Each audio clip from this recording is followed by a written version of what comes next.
As the parents of Jordan Brooks now face a murder charge in his death, there's still no word from authorities on the death of another child in Palermo. State documents indicate 15-month-old Galaxy Ellis Cruz died 6 months before Jordan Brooks did. An autopsy report says someone smothered the baby to death. And all this time later, no one has been charged, and family members are frustrated with a system they say failed the baby. CBS 5's Connor White is on your side with new information now. The state fatality report on Galaxy shows that 5 adults were in the home at the time of her death, all listed as alleged perpetrators. Galaxy's great aunt says the lack of charges in this case is part of a larger issue in Oswego County, failing children in dangerous homes. She looks just like... Betty Remy never got much closer than this to her nephew's daughter, Galaxy Ellis Cruz. She died at 15 months old at her home in Palermo. It's shocking. You really can't put into words how getting a phone call to tell you that any baby, let alone just my niece, has been murdered. The Oswego County Sheriff's Office opening a criminal investigation with Galaxy found dead in November of 2020 in a home with 5 adults, including her mom and her mom's boyfriend. Why aren't these adults that were in the home being held accountable for this? Remy and others in the family looking for action. The state child fatality report says Galaxy had recently suffered a broken wrist and forearm and injuries to her face before her death. An autopsy determining homicide by asphyxia as the cause of death. That same report suggesting evidence points to the mother, but so far, no charges. My niece is not going to rest in peace until this case is done. Remy says her nephew, Galaxy's biological father, had a contentious split with Galaxy's mom. Still, Remy says the evidence should be clear and has gone repeatedly to police for updates. Justice, very slow, and again, you're innocent in our country until proven guilty. So we have to make sure that it's thorough. Oswego County Chairman Republican James Weatherup says he trusts the Sheriff's Department's process. Democratic Minority Leader Frank Castilla also hoping for something soon. I would like to see an arrest made, yes, but don't make an arrest and then have to go back on it. Before Galaxy's death, state records show Oswego County DSS was in touch with adults in the home for alleged child abuse at least 7 times. So perhaps if they had done their job correctly and followed up, my niece might still be here. We reached out to Oswego County Sheriff Don Hilton yesterday and today and have yet to hear back on this. A member of the district attorney's office telling us repeatedly that they can't comment on pending investigations over the phone. Peter, we continue our coverage tonight of the impact of the Supreme Court's ruling on abortion rights. Many who disagree with what the justices in the majority said say it will disproportionately impact women of color. CBS 5's Allure Lagarde is on your side with new details now. Michael, the woman I spoke with today say this action will seriously impact women of color, and it needs to be a reason to pull people to the polls this fall. When Women's March Syracuse founder Nada O'Day heard the news that the Supreme Court overturned Roe v. Wade, she says she felt unprotected and unsafe as a woman, specifically a woman of color. What is my right as a woman of color? What is my right as an immigrant woman? How I'm going to protect my rights? Am I going to be protected? While black women have the highest abortion rates, black women also face the highest maternal mortality rates in America.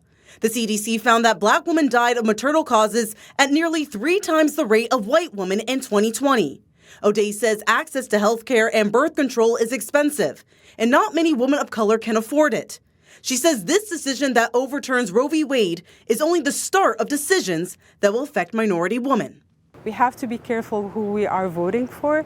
We have to be careful to be aware of all the rules, all of the laws, all of anything, new decisions happening. This is the beginning. This is not the end. You know, they're coming after birth control. They're talking about life beginning at conception, which means IUDs, and the morning after pill would be banned. Planned Parenthood's Michelle Casey is worried about what decisions could follow this. She says women of color don't have enough health care support. And as anti-abortion laws are passed, she says it will only get worse. I think that is also a reflection of what systemic racism has done over the years in our society. O'Day says the Women's March is doing all they can, but her feelings about the decision are still raw. I'm terrified. I don't feel like I'm not sure what is the safety is gonna look like, because we don't know what's other things are gonna happening. Planned Parenthood and clinics do more than offer abortions. For some communities, they can be a gateway to affordable women's health care services. Thank you. Continuing coverage now on the viral social media Orbeez challenge, which is being carried out in central New York. It involves using toy guns, which could be mistaken as real weapons to shoot tiny pellets. CBS 5's Jonathan Singh is with the Live Eye in Syracuse right now.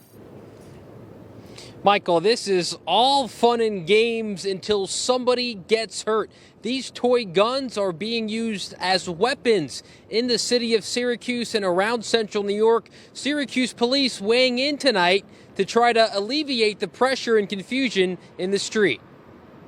Toy guns being used as a weapon. Water pellets being frozen to harden the impact. Groups of careless young adults disturbing the community. What they call a game could quickly turn into jail time. It's all fun and games until an Orbeez gun is mistaken for a real gun. They do look like a toy gun, but I could also show you real guns that look like toy guns, and I can also show you toy guns that look like real guns. Syracuse police say arrest will be made if someone is caught shooting an Orbeez gun in a disorderly fashion. A misdemeanor or felony arrest could be on the line, which includes jail time depending on the charge. And if you shoot that gun off and it hits someone in a vital part, like their eye, nose, ears, mouth, things like that, and they get injured, you can be charged with an assault charge or reckless endangerment like that. Syracuse police is asking people to call 911 if they feel uncomfortable seeing people playing with these guns. SPD says they will also use the cameras around the city to crack down on the improper use of the Orbeez guns. Everything we do pretty much involves cameras, so we have a pretty robust cops camera network that would play a part of it. We do have people that monitor the cameras. And this is all for a social media challenge. What somebody does is they'll go up to somebody they don't know, shoot them with an Orbeez gun, take a video of it, and then put it on social media. Reporting live in downtown Syracuse, I'm Jonathan Singh. Jonathan, I came into the newsroom today to learn that we have people on staff here who've witnessed this happening or had a near miss. Yep. You're talking to one of them. I was walking back to my apartment on Sunday night, and there were people in the street doing drive-by style shootings with Orbeez guns.